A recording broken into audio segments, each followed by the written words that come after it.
The Story of Doctor Dolittle by Hugh Lofting. The first chapter, Puddleby.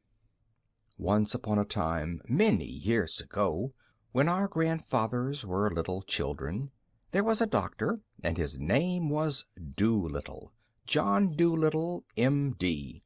M.D. means that he was a proper doctor and knew a whole lot. He lived in a little town called Puddleby on the Marsh.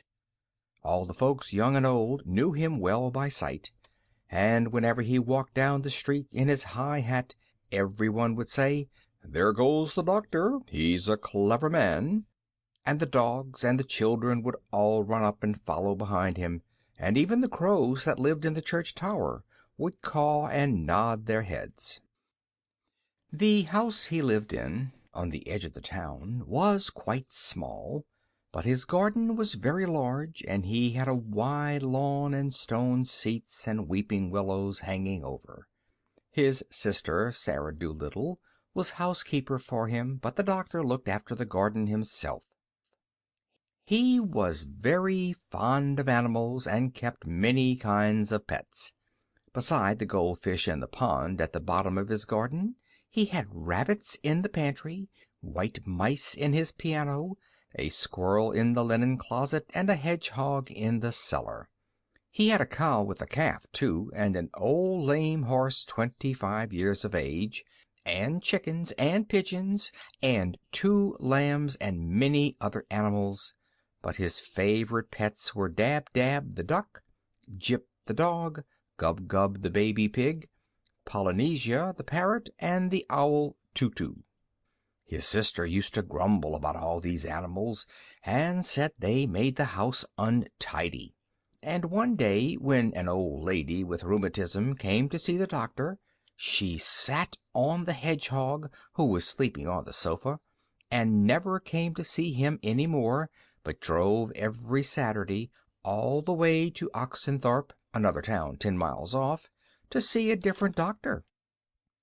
Then his sister, Sarah Dolittle, came to him and said, "John, how can you expect sick people to come and see you when you keep all these animals in the house?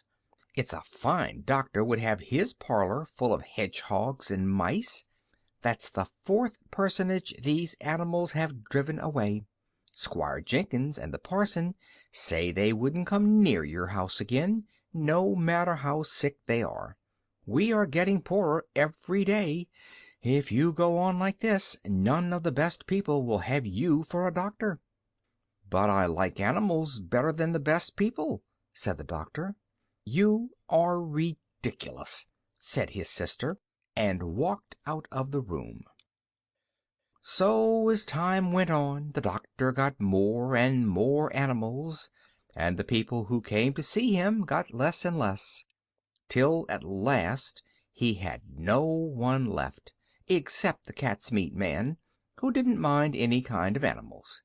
But the cat's meat man wasn't very rich, and he only got sick once a year, at Christmas time, when he used to give the doctor 6 pence for a bottle of medicine.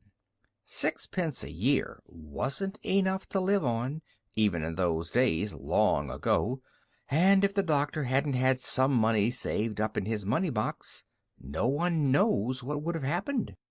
And he kept on getting still more pets, and of course it cost a lot to feed them, and the money he had saved up grew littler and littler.